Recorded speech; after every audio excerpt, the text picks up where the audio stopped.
I want to go to the acting Israeli Foreign Minister Yisrael Katz responding to the UN Human Rights Council's report. This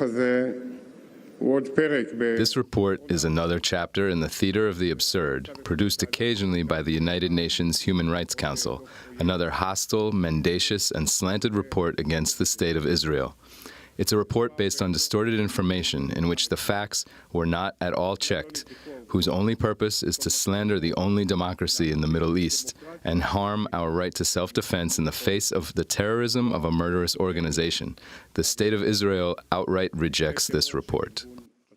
Norm Finkelstein, the significance of Israel saying it rejects the report. Well, Israel has always rejected the reports, whether they come from the United Nations or, more often than not, they come from reputable human rights organizations like Amnesty International and Human Rights Watch, or the Israeli human rights organization B'Tselem. So it's not as if, to use the words of the person you just had on, it's not as if it's a typically mendacious UN report. It's a report that falls in line with the findings of every reputable human rights organization.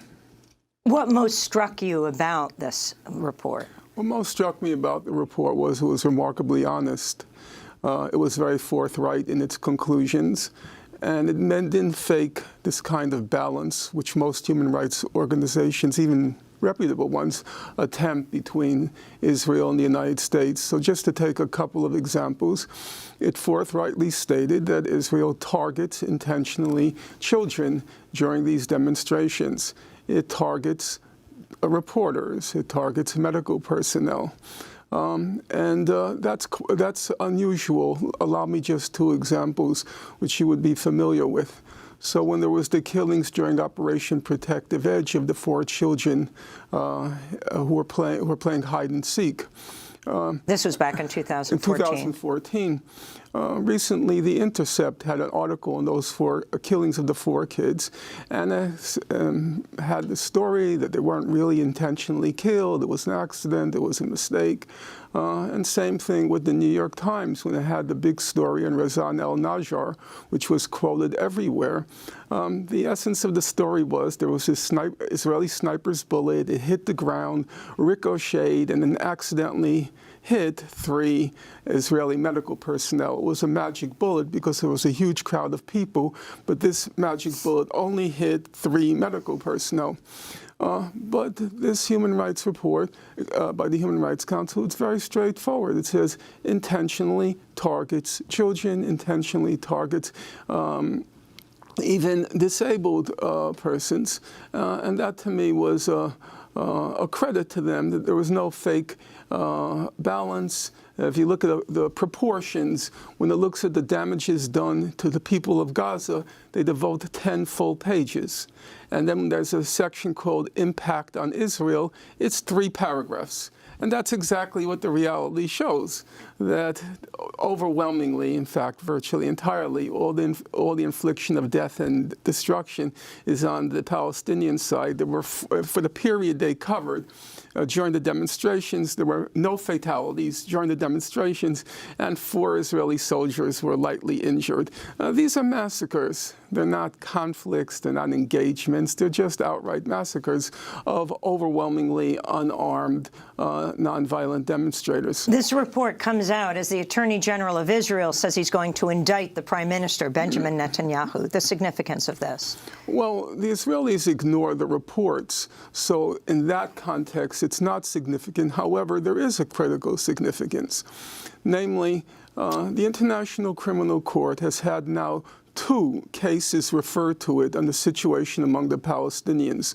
One case is on the Mavi Marmara, the flotilla in 2010 that came under Israeli attack. And the second case is on Israeli war crimes in the West Bank, mostly the settlements, and Operation Protective Edge in Gaza. Now, the Chief of Staff during Operation Protective Edge during July-August 2014, the Israeli Chief of Staff was Gantz. I guess his first name is Benny, but I could be mistaken, Gantz. And the fact of the matter is, if Netanyahu is out, Gantz will probably be the prime minister, and he will be up for indictment by the International Criminal Court. The chief prosecutor, Fatou Bensouda, is desperately trying not to investigate Israeli war crimes, but within the International Criminal Court, there's been an unprecedented pushback. There are large numbers of members of the ICC who say it's time to indict Israel. And the pressure, because of this report, the pressure on Bensouda, Chief Prosecutor Bensouda, is going to be enormous. It's time to indict Israel. And just to be clear, Prime Minister Benjamin Netanyahu, if indicted, as the Attorney General says, is not being indicted for this, but for corruption. That's correct. It's sort of like I said, it's sort of like Al Capone being indicted for tax evasion. In the great scheme of things, that was the least of Capone's crimes, but that's the way the judicial system works. Has the U.S. responded to the report? To my knowledge, the U.S. is not. This is a preliminary report. The full report will come out on March 18th, I think. So this is sort of the what they call like an executive summary. It was 22 pages. I imagine the full report will be considerably larger. And Sarah Hussein, what do you want to see come out of this report? I think we'd definitely like to see some action by Israel, action by the Palestinian Authority also, and action by the international community. I just want to mention one thing, though, in terms of the findings. We did also make findings that in two of the incidents we looked at, on the 14th of May and on the 12th of October, there may have been some justification for the shootings. On the 14th of May, we found an incident in which 21 people were killed, where we think there may have been an issue of direct participation in hostilities, possibly justifying the shootings, and that requires further investigation as well. But we think that all the findings we have, as I said, we're going to take them forward. We think it's critical that with the 30th of March in front of us, the anniversary of the start of the so-called Great March of Return, it's very important that the international community take action to ensure that this death toll and this injuries toll doesn't continue. We're calling for protective monitoring to be put in place. We're calling for action to end this terrible death toll and injury toll that has been continuing over the last year and continuing even now. Sarah Hussein, I want to thank you for being with us, member of the UN Independent Commission that led the Gaza investigation. Norman Finkelstein, author and scholar, his most recent book, Gaza, An Inquest into Its Martyrdom.